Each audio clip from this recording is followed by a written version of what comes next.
그러니까 매일같이 저도 이렇게 하나님의 축복을 바라고 매일 기도도 하고 그러는데 이 기도가 하나님에게도 과연 좋은 건지 저에게만 좋은 건지 또 때로는 하나님이 보시기에 좋지 않은 건데 제가 그 복을 또 포기를 할 수 없을 때도 많잖아요. 네.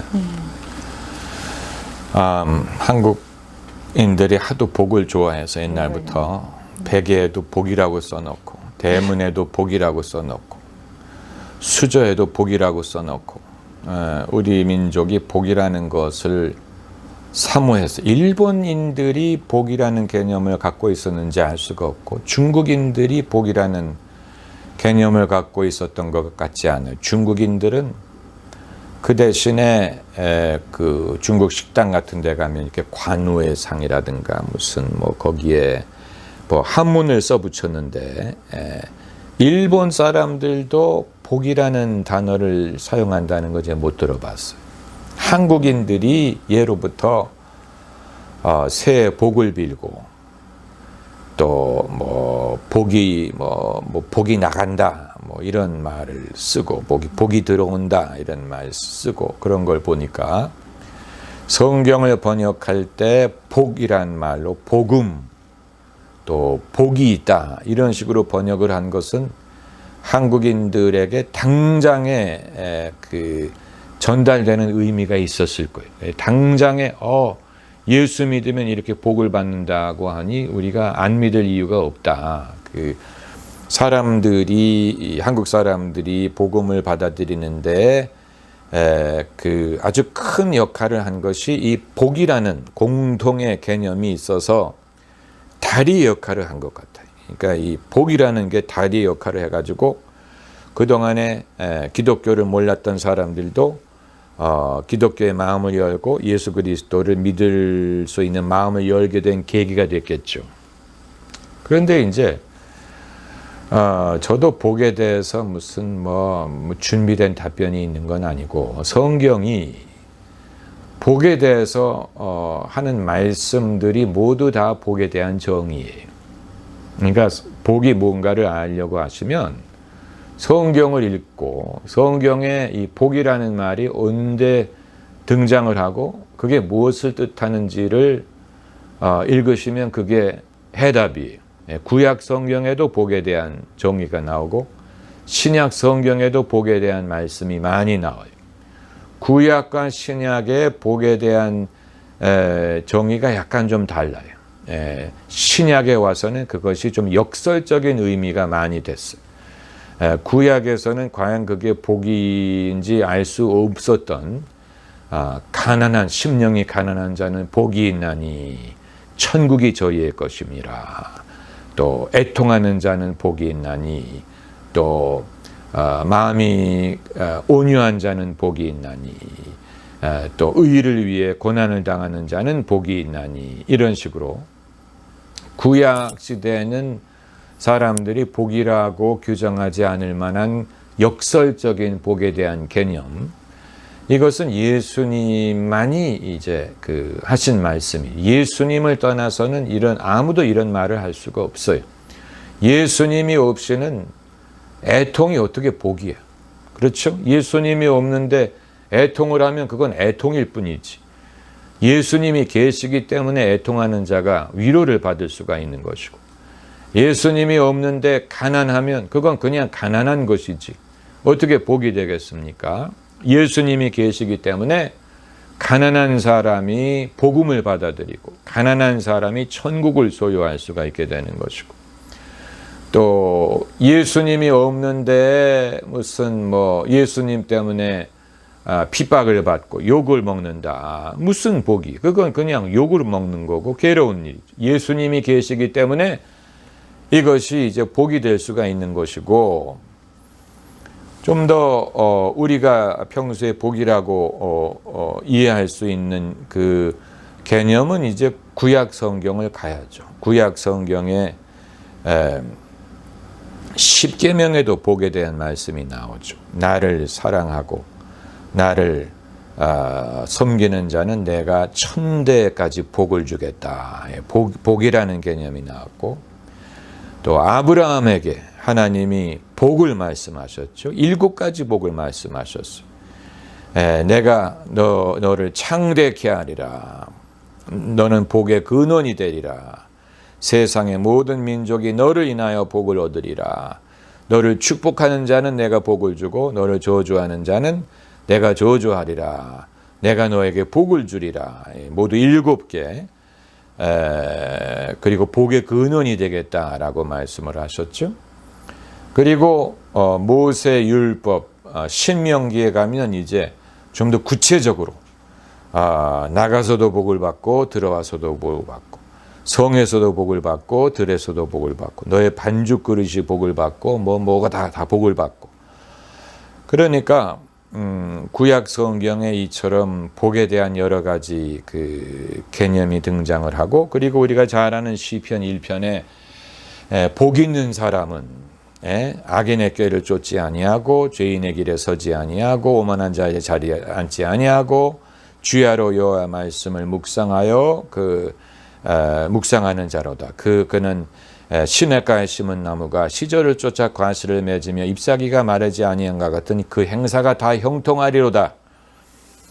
이렇게 많은 복에 대한 그 말씀이 등장을 하지요.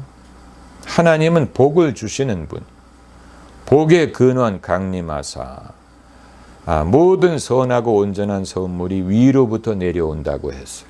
그렇기 때문에 우리는 하나님이 주시는 복을 필요로 하는 것뿐만이 아니고 복을 주시는 하나님이 필요한, 하나님이 우리와 함께 계시면 하나님이 주실 복이 당연히 우리에게 오게 돼 있어요.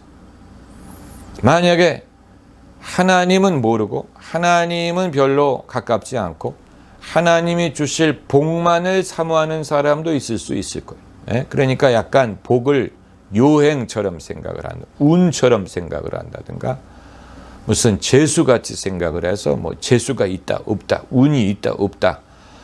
운을 믿는 사람은 뭔가 우주에 사람의 삶을 형통하게 할 수 있는 힘, 그런 기운이 있다는 것은 알지만 그게 누구에게 오는지는 모르죠.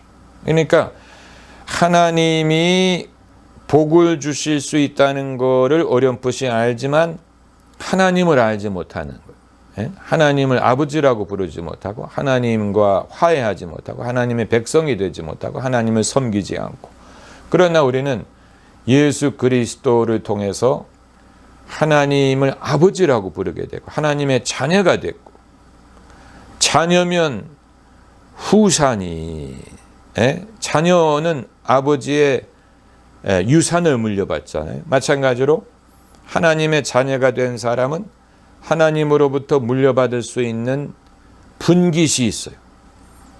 후사에 우리가 물려받을 수 있는 유산이 있어요. 하나님 아버지에게 물려받을 수 있는 유산이 있어요. 그 유산 속에 천국도 포함되어 있고 영생도 포함되어 있고 성령도 포함되어 있고 또 그 이외에 형통하게 함도 포함이 되어 있고, 이런 모든 선하고 온전한 선물이 예수 그리스도를 통해서 우리에게 주시는 거예요. 복에 대해서 말하기 시작하면 뭐 한도 끝도 없죠. 수르보니게 여인에게 예수님이 자녀의 떡을 취하여 개들에게 주는 것이 마땅치 않다라고 말씀하셨는데, 자녀의 떡이란, 우리는 하나님의 자녀지 개가 아니, 그 당시에는 이방인을 개라고 불렀어요. 하나님의 백성이 아니고 외인이라는, 그러나 외인인 개도 주인의 상에서 떨어지는 부스러기를 먹을 수가 있다면 하나님의 자녀인 우리에게 주시는 자녀의 떡이 얼마나 풍성하고 위대하겠습니까? 그러니까 복은, 우리 모두가 복을 원하죠. 예수님이 역설적으로 복을 설명하신 것은 이제 구약 성경이 말하는 어떻게 보면 단편적이고 당연한 상식적인 복의 개념에서 예수께서는 이 예수 그리스도 안에서 여타인들이 복으로 여기지 않을 것조차도 하나님은 복으로 바꾸실 수 있다는 것을 보여주셨죠.